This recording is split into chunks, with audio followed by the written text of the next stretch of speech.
In the present video lecture, we shall concentrate on the micronutrients. Micronutrients are those elements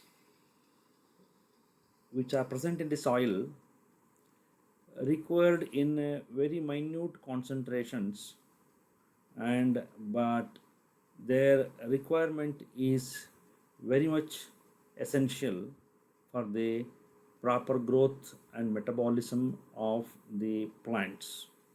They are required in very smaller or minute concentrations. Hence, they are called trace or micronutrients or microelements. Trace elements are conveniently divided into four groups.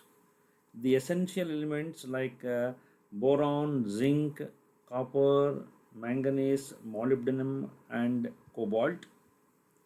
The probably essential elements like selenium, barium, etc. The toxic elements, when all these micronutrients are present in higher concentrations or higher dosages, they become toxic. They're called toxic elements. And physiologically inactive elements like arsenic. This is about the classification of micronutrients. In our syllabus, we have three micronutrients, their physiological role and deficiency symptoms is to be studied. The three micronutrients involved in syllabus are included in syllabus are zinc, boron, and molybdenum. In many parts of the country and the world, economic cropping would have probably ceased, but the diagnosis of microelemental deficiency and subsequent remedial treatment. Microelement shortage is not always induced by a real absence of the particular element in the top soil. A large supply may be present, but it may be looked up as a result of soil condition and thus unable to enter the soil solutions and become available to the roots. Atomic zinc is an activator component for the host enzymes like carbonic anhydrase, alcohol dehydrogenase, lactic dehydrogenase, glutamic dehydrogenase, triose phosphate dehydrogenase, aldolase, and etc. It has been known for quite long time that zinc is essential for the formation of the most important plant hormone, indole acetic acid, a type of auxin. More recently, it was shown that zinc in minute traces or concentrations is indispensable for the formation of the amino acid tryptophan. It is generally accepted as a precursor of indolacetic acid and is not directly concerned with the synthesis of the auxin. The catabolic breakdown of tryptophan to the indole nucleus of the auxin is accomplished by the enzyme tryptophanase. At the present moment, however, it is clear that the essentiality of zinc for the formation of and breakdown of tryptophan is certainly due to its acting as an activator component of enzyme tryptophanase. Severe zinc deficiency affects on fruit trees also. Zinc salts spray, zinc salts spray of a very dilute solutions of zinc sulfate on the foliage of the trees. Injection of solid salt containing a trace element into the trunk of the tree. The another element, what is called as a boron. Deficiency of boron is usually due to the absence of boron in the soil. For borates tend to be easily washed out of the soils. The remedy of applying boron to the soil is reasonably effective. Boron forms a complex with sugar in the plant cells that can penetrate through the living cell walls more rapidly than free sugars and is therefore more readily translocated to the growing meristematic cells where the carbohydrates are most needed. The another And the last micronutrient element is the molybdenum, which is known definitely that molybdenum plays an important role in nitrate assimilation in plants and the fixation of atmospheric nitrogen. Molybdenum is the only micronutrient that is mobile within the plant. In plant, it helps in the nitrogen, oxygen, and sulfur cycles. The important role of molybdenum on plant life is like any other nutrient deficiency or toxicity, it needs to be corrected before there is a negative impact on the crop growth and quality.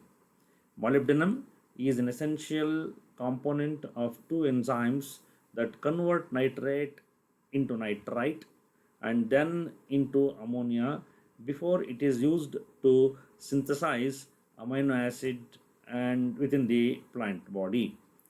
Molybdenum is required in very small amounts, but it is important for nitrogen metabolism.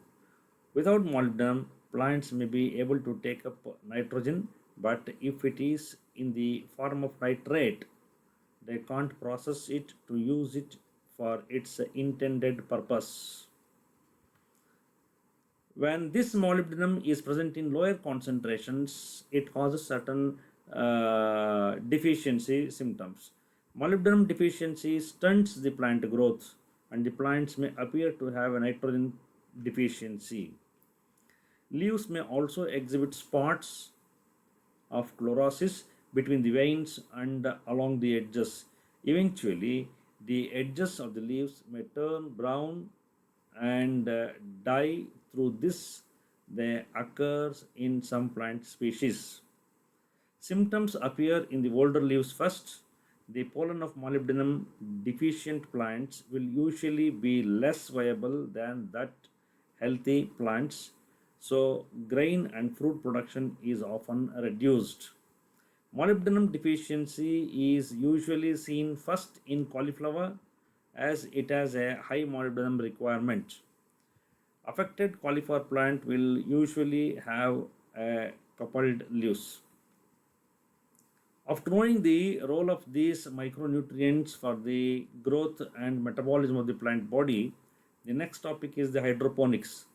Hydroponics in general means soilless growth. That means to say it is a type of horticultural and subset hydroculture which involves growing plants without soil by using mineral nutrient solution in an aqueous solvent. Terrestrial plants may grow with only their roots exposed to the nutrients liquid, or in addition, the roots may be physically supported by an inert medium such as perlite, gravel, and other substrates. Despite inert media, roots can cause changes in rhizosphere, pH, and root exudes can affect rhizosphere biology. The nutrients used in hydroponic system can come from many different sources including fish excrement, duck manure, purchased chemical fertilizer, or artificial nutrient solution. Plants commonly grow hydroponically on inert media include tomatoes, pineapples, cucumbers, strawberries, and cannabis. All these plants can be grown using hydroponics without soil. Hydroponics offer many advantages, notably a decrease in water usage in agriculture. To grow 1 kilogram of tomatoes using intensive farming methods, it requires 400 liters of water per 1 kilogram of tomato growth. Whereas using hydroponics, 70 liters and only 20 liters using aeroponics for the growth of 1 kilogram of tomato. When we say 70 liters, 400 minus 70, 330 liters are conserved. Since hydroponics takes much less water to grow produce, it could be possible in the future for the people in harsh environments, in dry environments with little accessible water to grow their own food using this hydroponics method. So, in general, hydroponics is a method of growing plants not on the soil but without utilizing soil in a nutrient media.